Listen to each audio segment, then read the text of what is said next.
నమస్తే, నేను మీ సతీష్. పరారీలో అంబటి రాంబాబు. మరి అంబటి రాంబాబు అంటే అందరికీ తెలిసిందే, వైసీపీ సీనియర్ నేత. దాదాపు 2.5 దశాబ్దాలుగా రాజకీయాల్లో ఉన్నటువంటి వ్యక్తి. ముఖ్యంగా వైఎస్ కుటుంబంతో మొదటి నుంచి కూడా ప్రయాణం చేస్తున్నటువంటి వ్యక్తి. ఇక రెండోసారి అంటే 2.5 దశాబ్దాలు ఆయన రాజకీయ జీవితం అయితే అందులో 2 సార్లు ఏమో గెలిచినట్టున్నాడు. ఆ రెండోసారి కూడా మొన్న 2019లో జగన్మోహన్ రెడ్డి హవాలో ఆ వేవ్లో మాత్రం గెలిచాడు. ఇక 2.5 దశాబ్దాల అనుభవం ఉండి రెండోసారి గెలిచినటువంటి అంబటి రాంబాబుకి మరి జగన్మోహన్ రెడ్డి తన క్యాబినెట్లో కూడా అదే 2.5 సంవత్సరాలు మంత్రిగా ఉండేటువంటి అవకాశం కల్పించాడు. అయితే ఈ స్వయం ప్రకటిత అపర మేధావికి అనేక స్పెషల్ క్వాలిటీస్ ఉన్నాయి. అవేమిటి అని మచ్చుక్కి కొన్ని చెప్పుకుంటే, సంక్రాంతి పండుగ వస్తే ఏదైతే కనుక వీధి నాటకాలు వేసుకునే వాళ్ళు అంటారు, ఆ గెటప్ వేస్తూ ఉంటాడు. లేదంటే కనుక స్టేజ్ మీద ఈ డ్యాన్సులు చేస్తారు కదా, స్టేజ్ డ్యాన్సర్లు అని చెప్పేసి అంటూ ఉంటారు వాళ్ళని. అలాగా ఆ డ్యాన్సులు చేసుకుంటూ మరి సంక్రాంతికి కలెక్షన్లు అవి బాగానే వస్తూ ఉంటాయి. అంటే ఎమ్మెల్యేగా ఉండి మంత్రిగా ఉండి ఆయనకి ఆ వచ్చే జీతపత్యాలు సరిపోవనుకుంటా మరి ఈ స్టేజ్ డ్యాన్సులు వీధి నాటకాలు వేస్తూ సంక్రాంతి టైంలో కూడా బాగానే సంపాదిస్తూ ఉంటాడు ఈయన. అదిగాక ఈయనకున్న ఇంకొక స్పెషల్ క్వాలిటీ ఏంటి అంటే, ఆడవాళ్ళకి ఫోన్లు చేయటం, గంట అరగంట అని చెప్పేసి వాళ్ళతోటి మాట్లాడడం. అవి కూడా ఆయన మంత్రిగా ఉన్న సమయంలో మనం చూసాం, ఆడియో లీకులు కూడా వచ్చినాయి, పెద్ద ఎత్తున సెన్సేషనల్ కూడా అయినాయి. ఆయన మామూలుగా ఇందాక చెప్పుకున్నట్లుగా వీధి నాటకాలు అవన్నీ వేసుకునేటప్పుడు ఆయన్ని అంబటి రాంబాబు అనరు, సంబరాల రాంబాబు అంటాడు. అందరూ చాలామంది అంటూ ఉంటారు సంబరాల రాంబాబు అని చెప్పి. రాజకీయాల్లో ఆయనకు ఉన్నటువంటి ముద్దు పేరు అది, అంబటి రాంబాబు, సంబరాల రాంబాబు, ఆంబోతు రాంబాబు. ఈ రకంగా ఒకటి కాదు, ఆయనకి బోల్డ్ అని ముద్దు పేర్లు ఉన్నాయి. ఇకపోతే గంట అరగంట ఆ వ్యవహారంలో కూడా మంచి సంబరాల రాంబాబు అనేటువంటి పేరైతే అందులో కూడా సార్థకం చేసుకున్నటువంటి వ్యక్తి. ఇకపోతే ఈయనకు ఉన్నటువంటి ఇంకొక స్పెషల్ క్వాలిటీ ఏమిటి అంటే, బిగ్గరగా అరుస్తూ తాను చెప్పిందే వాస్తవం అని చెప్పి నమ్మించాలనే ప్రయత్నం చేస్తూ ఉంటాడు. అది కూడా ఏ రకంగా అరుస్తూ ఉంటాడు, ఏ అంశాల్లో అరుస్తూ ఉంటాడు, ఆయన చెప్పే దాంట్లో కూడా ఎక్కడైనా వాస్తవం ఉంటుందా అంటే ఆలోచించాలని కూడా అనిపించదు ఆయన చెప్పే మాటలు వింటే. ఎందుకు అంటే, తాను పట్టిన కుందేలుకి 3 కాళ్ళు అంటాడు. అరే అందరికీ తెలుసు, అరే మనం కళ్ళ ముందు చూస్తూ ఉంటాం, కుందేలుకి 4 కాళ్ళు ఉంటాయి కదా. అబ్బాయి లేదు నేను చెప్తున్నా కదా, కుందేలుకి 3 కాళ్ళు. ఆయన బిగ్గరగా అరుస్తూ, మరి అదేమిటో మనం చెప్తూ ఉంటాం, బయట చూస్తూ ఉంటాం, పిచ్చ కుక్కలు అరుస్తూ ఉంటాయని చెప్పేసి. అవి ఎలా అయితే బిగ్గరగా అరుస్తూ ఉంటాయో, ఈయన కూడా అలాగే మైకుల ముందర కూర్చుని బిగ్గరగా అరుస్తూ, నేను చెప్తున్నాను కదా 3 కాళ్ళు కుందేలుకుండేది అని చెప్పేసి దాన్ని మీరు ఒప్పుకుని తీరాలని చెప్పేసి వితండవాదం చేస్తూ ఉంటాడు. మరి ఆ వితండవాదన ఏమిటో కూడా అర్థం కాదు. అయితే ఇందాక మనం చెప్పుకున్నాం, స్వయం ప్రకటిత అపర మేధావి. మరి ఆ మేధస్సును చూసి జగన్మోహన్ రెడ్డి 2.5 దశాబ్దాలుగా రాజకీయాల్లో ఉన్నాడు, రెండోసారి గెలిచాడు కదా అని 2.5 ఏళ్ల పాటు మంత్రి పదవినిచ్చారు. మరి మంత్రి పదవి అయితే ఇచ్చారు, ఆయన ఇరిగేషన్ శాఖ మంత్రిగా ఉన్నారు. ఎంత అపర మేధావి అంటే, ఇరిగేషన్ శాఖ మంత్రిగా ఉంటూ టీఎంసీ అంటే ఏంటో తెలియదు, టీఎంసీ అంటే ఎంత అన్నది కూడా తెలియదు. లేదు, తాను ఏ శాఖకైతే కనుక ప్రాతినిధ్యం వహిస్తూ ఉన్నాడో, తాను నిర్వహిస్తున్నటువంటి శాఖ ఏదైతే ఉందో ఆ శాఖకి సంబంధించినటువంటి పనుల పురోగతిని గురించి ఎవరైనా అడిగితే, ఉదాహరణకి పోలవరం, మరి ఇప్పుడు మీరు ఇరిగేషన్ శాఖ మంత్రిగా ఉన్నారు కదా, పోలవరం ఎప్పటికి పూర్తి చేస్తారు అని చెప్పేసి జర్నలిస్టులు అడిగితే ఈ స్వయం ప్రకటిత అపర మేధావి చెప్పిన సమాధానం ఏమిటి, నేనేమైనా ఇంజనీర్నా, నేనేమైనా అక్కడ కూలి పనులకు వెళ్తున్నానా, నాకేం తెలుస్తుంది, అది ఎప్పుడు కడతారో వాళ్ళు కడతారులే. మరి ఆ శాఖకి మంత్రిగా ఎందుకున్నట్లు, ఆ శాఖకి మంత్రిగా బాధ్యతలు ఎందుకు నిర్వహిస్తున్నట్లు? ఇంత బాధ్యతారహితంగా మాట్లాడినటువంటి అపర మేధావి, స్వయం ప్రకటిత అపర మేధావి అంబటి రాంబాబు గారు. అధికారంలో ఉన్నప్పుడు ప్రత్యర్థి పార్టీ నేతల మీద, అధికారంలో ఉన్నప్పుడనే కాదు, అధికారంలో ఉన్నా లేకపోయినా ఆయనకు ఉన్నటువంటి ఇంకొక గొప్ప క్వాలిటీ అన్నమాట ఇప్పుడు నేను చెప్పేది. ఏమిటి అంటే, ప్రత్యర్థి పార్టీ నేతల మీద లేదా రాజకీయ ప్రత్యర్థుల మీద సెటైర్లు వేస్తూ ఉంటారు. ఆ సెటైర్లు కూడా ఎలా ఉంటాయంటే, వెన్నోడికి అరికాల మంట నెత్తికెక్కి పడేలు మన పాత చెప్పు తీసుకుని 2 చెంపలు 2 దవళ్ళు కూడా వాయించేయాలనిపిస్తూ ఉంటుంది. ఎందుకంటే రాజకీయాల్లో ఉన్నప్పుడు మాట్లాడే మాటకి కొంచెం మనం చేసే విమర్శ సద్విమర్శ అయి ఉండాలి. మనం మాట్లాడేటువంటి మాట కూడా అవతల వాడిని ఎక్కడ నొప్పించేలా ఉండకూడదు. నువ్వు విమర్శ చేస్తే, అరే ఇది మనం నిజంగా మనం చేసిన తప్పేమో అని చెప్పి వాళ్ళు ఎక్కడైనా కూడా అవతల వాళ్ళల్లో కొంత ఆలోచన కలిగే విధంగా ఉండాలి. కానీ అలా కాకుండా నువ్వు అవతల వాడిని గిచ్చుతున్నట్టుగా, గిల్లుతున్నట్టుగా, పించింగ్ చేసే విధంగా, అవమానించే రీతిలో సెటైర్లు వేస్తా అంటే ఆ సెటైర్లు చూసి నవ్వుకోరు ఎవరు. ఈయన సెటైర్లు వేస్తూ ఆ సెటైర్లను చూసి మిగతా వాళ్ళంతా కూడా ఈయన్ని మేధావి కింద భావించి ఈయన వేసే సెటైర్లు వాస్తవం అనుకుని అవి నమ్మేసి నవ్వుతారేమో అనుకుంటారు. కాదు, చిచి ఇంత లేకి మనిషా, ఇంత చిల్లరగాడా ఈ అంబటి రాంబాబు అని చెప్పి అసహ్యించుకుంటారు. ఆ విషయాన్ని కూడా అసలు గుర్తించాడు. మనం చూసాం కదా ఎన్నికలకు ముందు, మొన్న జరిగినటువంటి 2024 ఎన్నికలకు ముందు స్వయాన ఈయన అల్లుడు ఒక వీడియో తీసి పెట్టాడు. మా మావయ్య అంత లేకి మనిషి, అంత దిగజారుడు మనిషి, అంత బజారు మనిషి ఇంకొకడు ఉండడు అని చెప్పి సొంత అల్లుడు ఆ మాట అన్నాడంటే ఇంకా వేరే ఎవరైనా అయితే సిగ్గుతోటి చచ్చిపోయేవాళ్ళు. మన అల్లుడు మనల్ని ఇట్లాంటి మాట అంటూ ఒక వీడియో విడుదల చేశాడా అని. కానీ పార్టీ అధినేత జగన్మోహన్ రెడ్డికే లేని సిగ్గు ఈయనకెందుకు వస్తుంది? ఎందుకంటే ఆయన తల్లి చెల్లెళ్ళే తిడతా ఉన్నారు. ఈ రోజున మనం చూస్తూ ఉన్నాం కదా, తల్లి చెల్లి మీద కేసులు వేశాడు. అంతటి గనుడు ఆయన. దాని గురించి రాష్ట్ర ప్రజలందరూ కూడా చర్చించుకుంటా ఉన్నారు. చిచ్చి తల్లి మీద చెల్లి మీద కేసులు వేసిన దౌర్భాగ్యుడిని ఇప్పటి వరకు మేము చూడలేదు అని. అయినా జగన్మోహన్ రెడ్డికి దులుపుకుని పోయే రకం కదా. మరి పార్టీ అధినేత జగన్మోహన్ రెడ్డి ఎలా ఉంటే ఆ పార్టీలో నాయకులు ఎలా ఉంటారు? సొంత అల్లుడు తిడితే ఏంటి, సొంత కూతురు వచ్చి తిడితే ఏంటి, ఎవరు పట్టించుకుంటారులే అని చెప్పి ఈయన కూడా ఇట్టాగే దులుపుకుని వెళ్ళిపోయే రకం. ఇది అంబటి రాంబాబు. ఈ అంబటి రాంబాబు మరి ఆ సెటైర్లు వేస్తూ ఏ రకంగా ప్రజల్లో చులకనైపోయాడో అందరికీ తెలుసు. తనకి తాను మాత్రం ఇప్పటికీ మేధావిగానే ఫీల్ అవుతూ ఉంటాడు. అయితే అధికారంలో ఉన్నప్పుడు మాత్రం తన మాట చెల్లింది అనుకున్నాడు. అధికారం కోల్పోయిన తర్వాత కూడా ఆ మేధస్సుతోటి ఎవరిని ఏమన్నా తనని ఎవరు ఏమీ చేయలేరులే అని చెప్పి మొన్నటి నుంచి మనం చూస్తూ ఉన్నాం. ఏదైతే కనుక ఎన్నికలు అయిపోయిన తర్వాత మొదటి రోజుల్లో ఎక్కడా కనిపించలేదు, అంటే మొదటి 2-3 నెలలు ఎక్కడా కనిపించలేదు. కానీ ఆ తర్వాత మాత్రం మళ్ళీ జగన్మోహన్ రెడ్డి గారికి భజన చేసుకునేందుకు బయటకు వచ్చాడు. బయటకు వచ్చి మళ్ళీ వెర్రి వేషాలు మొదలుపెట్టాడు. ముఖ్యంగా మనం చూసాం తిరుమల లాంటి పవిత్ర పుణ్యక్షేత్రం, అక్కడ రాజకీయాలకి తావుండదు. ఆ విషయం అందరికీ తెలిసిందే. దానిపైన పెద్ద ఎత్తున గగ్గోలు నడుస్తూనే ఉంది ఇప్పటికీ కూడా. ఎందుకంటే గడిచిన 5 ఏళ్ల జగన్మోహన్ రెడ్డి ప్రభుత్వంలో తిరుమల క్షేత్రానికి ఉన్నటువంటి పవిత్రతను చంపేశారు. అయితే ఈ రోజున ఈ అంబటి రాంబాబు అధికారం కోల్పోయిన తర్వాత మళ్ళీ తన వెర్రి చేష్టలు, వెకిలి చేష్టలు, దిగజారుడు చేష్టలు అన్నీ ఎక్కడి నుంచి ప్రారంభించాడంటే మళ్ళీ అదే తిరుమల క్షేత్రం. తిరుమలకి వెళ్ళి జగన్మోహన్ రెడ్డిను వైసీపీ జెండాలు ఉన్నటువంటి ఒక బ్యాడ్జ్ని పెట్టుకుని తిరుమల కొండపైన తిరుగుతాడు, దర్శనానికి వెళ్తాడు. ఇదేమిటని చెప్పి అక్కడ అధికారులు అడిగితే, లేదా అక్కడ మీడియా వాళ్ళు అడిగితే, నా ఇష్టం, నా అభిమాన నాయకుడు నేను పెట్టుకుంటా అంటాడు. అరే కనీసం సిగ్గుండాలి కదా. తిరుమల క్షేత్రం కొండపైకి వెళ్ళినప్పుడు రాజకీయాలకు అక్కడ తావు లేదు. అక్కడ స్వామివారిని మాత్రమే, స్వామివారి నామం మాత్రమే మనం జపించాలి. అది చిన్న పిల్లాడికి కూడా తెలిసినటువంటిది. కానీ ఈ సంస్కారహీనుడైనటువంటి సన్నాసి అంబటి రాంబాబుకి తెలియలేదు అని చెప్పి అక్కడ తిరుమలలో ఉన్నటువంటి భక్తులు తిట్టుకున్నటువంటి సందర్భం అది.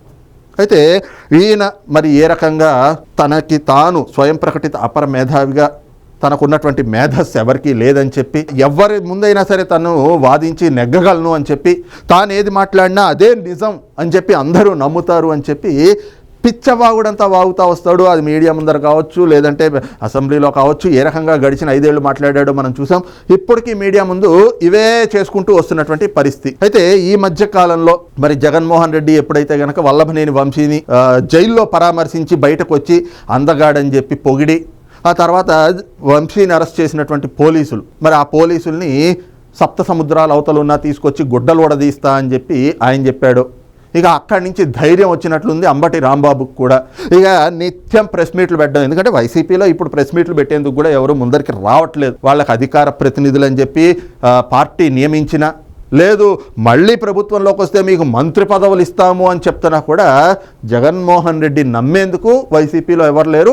నమ్మి బయటకు వచ్చి ప్రభుత్వాన్ని విమర్శించేందుకు ఎవరు కూడా రావట్లేదు. కానీ ఈ అంబటి రాంబాబు మాత్రం ఒక్కడు జగన్మోహన్ రెడ్డికి దొరికాడు. ఎందుకు అంటే ఈయన ఏ పార్టీలోకి వెళ్ళా అక్కడ ఏ పార్టీ వాళ్ళు గేట్లు తెరవరు, డోర్లు తెరవరు. ఇక దిక్కులేని పరిస్థితుల్లో జగన్మోహన్ రెడ్డిని పట్టుకుని ఉండడం ఒక్కటే ఈయనకి మిగిలినటువంటి ఛాన్స్.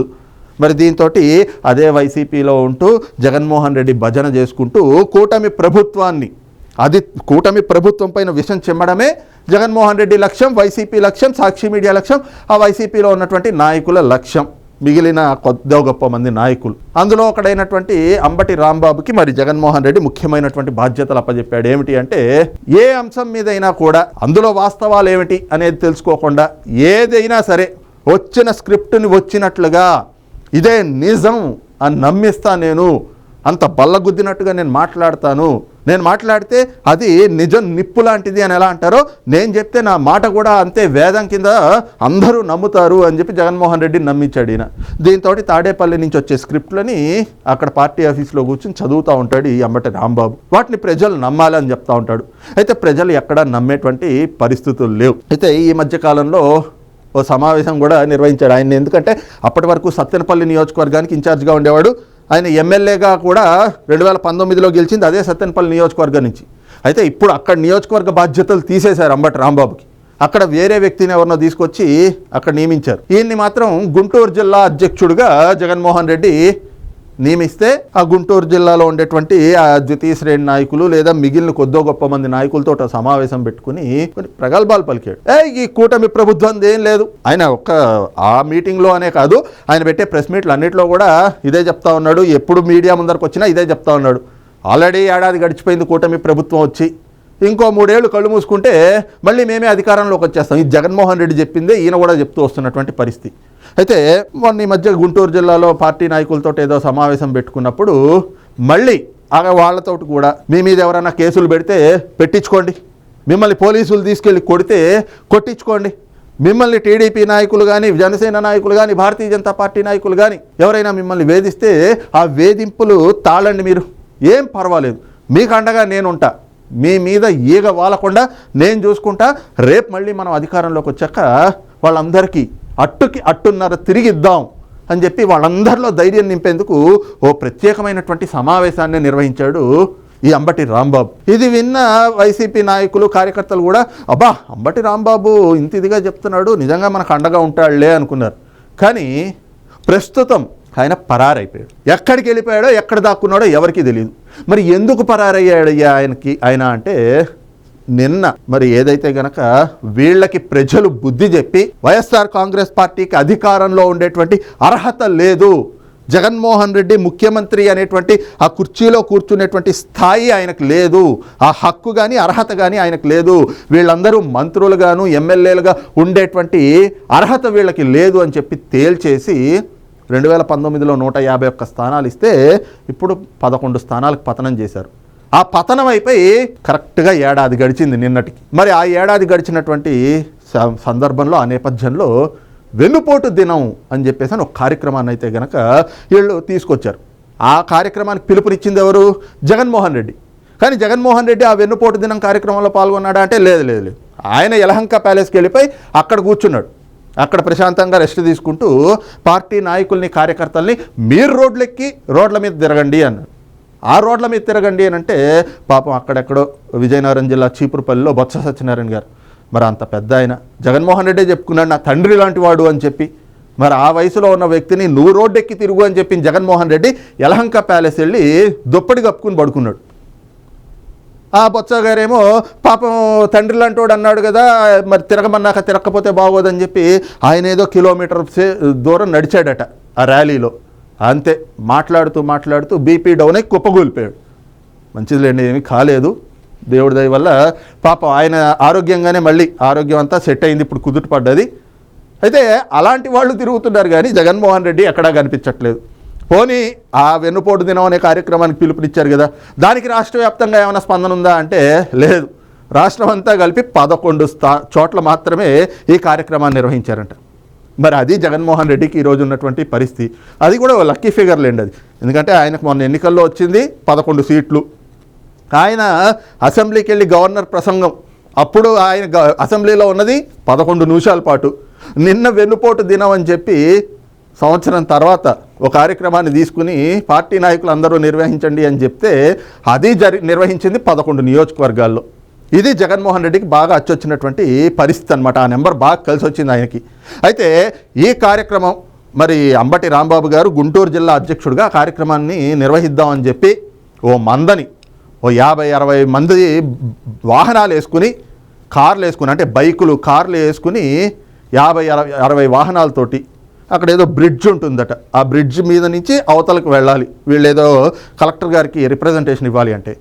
ఆ బ్రిడ్జ్ ఎప్పుడు నిత్యం రద్దీగా ఉంటుంది. మరి రద్దీగా ఉండేటువంటి బ్రిడ్జ్ మీద ఇంత మంద మేము పోతాము, మా ఇష్టం వచ్చినట్టు మేము చేస్తాము అంటే ఇప్పటికీ మీరు అధికారంలో లేరు కదా. మీరు అధికారంలో ఉన్నప్పుడంటే జగన్మోహన్ రెడ్డి ఆకాశంలో హెలికాప్టర్లు వెళ్తుంటే కింద ట్రాఫిక్ ఆపేశారు. అది మీ దుర్మార్గం, అది మీ వెకిలితనం, అది మీ దౌర్భాగ్యమైనటువంటి పాలన. కానీ ఇప్పుడు కూటమి ప్రభుత్వం అలా కాదు కదా. పోలీసులు కూడా ఎక్కడికక్కడ లా అండ్ ఆర్డర్ని సమాంతరంగా తీసుకెళ్తా ఉన్నారు.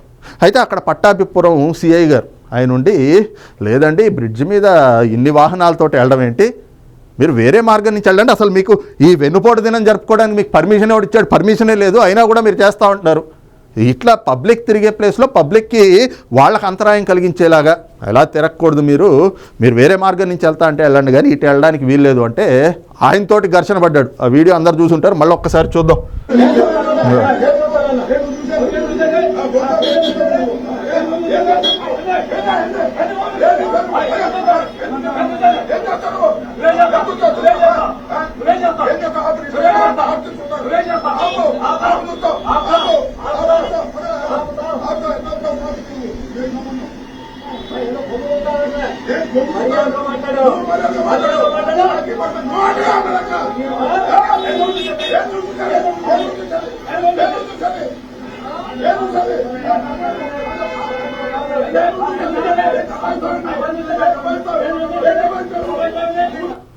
హలో మరి బాబు, మీ కార్యక్రమానికి పర్మిషన్ లేదు, అయినా కూడా వెళ్తామంటే వెళ్ళండి అని చెప్తున్నాం. కాకపోతే ఇది ప్రజలకు అంతరాయం కలుగుతుంది, అక్కడ ట్రాఫిక్ నిత్యం ట్రాఫిక్గా ఉండే ఏరియా, ఇలాంటి మార్గం కాకుండా వేరే మార్గం నుంచి వెళ్ళండి అంటే నువ్వెవరినన్నా ఆపడానికి, ఎలా ఆపుతావు, ఏం మాట్లాడుతున్నావు, నువ్వేం చేస్తావు అని చెప్పేసి పోలీసుల మీదకి అదో హీరోయిజం లాగా. జుట్టు మెరిసిపోయింది, వయసు మీద పడ్డదే. మొన్నటి వరకు అంటే అధికారంలో ఉన్నారు కాబట్టి రంగేసేవాళ్ళు ఓకే, ఇప్పుడు ఆ ఫ్రెంచ్ గడ్డం ఏదో పెట్టారండి కొత్తగా, అదొకటిను, మళ్ళీ ఆ తర్వాత ఆ తెల్ల జుట్టు రంగు వేయట్లేదు కదా. అసలు ఎంత వయసు అనేది ఇప్పుడు బయటపడతా ఉంది. ఈ వయసులో కూడా రాంబాబు గారు మీకు ఇది అవసరమా అని అడుగుతూ ఉన్నారు. అయితే ఈ రకంగా పోలీసుల విధులకి ఆటంకం కలిగించారు. పోలీసుల పైన దుర్మార్గంగా మొన్నటికి మొన్న విడుదల రజనీ గారిని చూసాం, ఆవిడ ఏ రకంగా వ్యవహరించిందో. మరి ఆవిడ పోలీసుల మీద దౌర్జన్యం, జగన్మోహన్ రెడ్డి గారు అయితే గుడ్డలు ఓడదీస్తూ ఉంటాడు, ఈయన వచ్చి ఏం చేస్తావు అని చెప్పేసి ఈ రకంగా అరుస్తూ ఉంటాడు. మరి ఈ రకంగా పోలీసుల విధులకు ఆటంకం కలిగించారు అని చెప్పి పోలీసులు, పట్టాభిపురం పోలీసులు వాళ్ళు కేసు నమోదు చేశారు ఆయన మీద. మొన్నటి వరకేమో మనల్ని ఎవరేం చేస్తారు, కేసు పెడితే నేను ఇదిగో మా ఇంట్లో ఉన్నాను, గుంటూరు జిల్లా ఇక్కడ ఉన్నాను నేను, గుంటూరులో ఇది నా ఇల్లు, అర్ధరాత్రి 1 గంటకైనా రండి అని చెప్పి మేకపోతు గాంభీర్యాలు ప్రదర్శించాడు ఇదే అంబటి రాంబాబు. కట్ చేస్తే ఆయన నిన్న పోలీసుల విధులకు ఆటంకం కలిగించారు అని చెప్పి ఆయన మీద ఒక కేసు నమోదు చేస్తే దానిపైన నోటీసులు ఇద్దామని చెప్పి పోలీసులు వెళ్తే ఎక్కడున్నారో తెలియదు, ఫోన్ అందుబాటులో లేరు, ఆయన అనుచరులకి తెలియదు, కుటుంబ సభ్యులకి తెలియదు, పరారైపోయారు. మరి అంబటి రాంబాబు గారు అంత మేకపోతు గాంభీర్యం ప్రదర్శించారు, బీరాలు పలికారు కదా, ఈరోజు ఇలా పరారైపోవడం ఏమిటి అని చెప్పి వైసీపీ నాయకులు, ఏదైతే ఆ గుంటూరు జిల్లాలో మొన్న ఈయన సమావేశం పెట్టాడు కదా, ఆ నాయకులు కార్యకర్తలు కూడా ఈ రోజున అంబటి రాంబాబు చర్యను చూసి చెప్పడానికే ఇవన్నీ తప్పితే వాస్తవంలోకి వచ్చేటప్పటికి అంబటి రాంబాబు కూడా మిగతా కాకాని గోవర్ధన్ రెడ్డిలాగా, వల్లభనేని వంశీలాగా, కొడాలి నానిలాగా పరారైపోయినటువంటి ఇది చూసి వాళ్ళు కూడా ఏంట్రా బాబు మన పరిస్థితి అని చెప్పి ముక్కున వేలేసుకుంటున్నటువంటి పరిస్థితులు అయితే మాత్రం వైఎస్ఆర్ కాంగ్రెస్ పార్టీ నేతల్లో కనిపిస్తూ ఉంది అనేటువంటి ఒక చర్చ కూడా పెద్ద ఎత్తున జరుగుతూ ఉంది. మరి ఈ అంశంపైన మీ అభిప్రాయం ఏమిటనేటువంటిది కూడా కింద కామెంట్ సెక్షన్లో మెన్షన్ చేయండి. Thank you.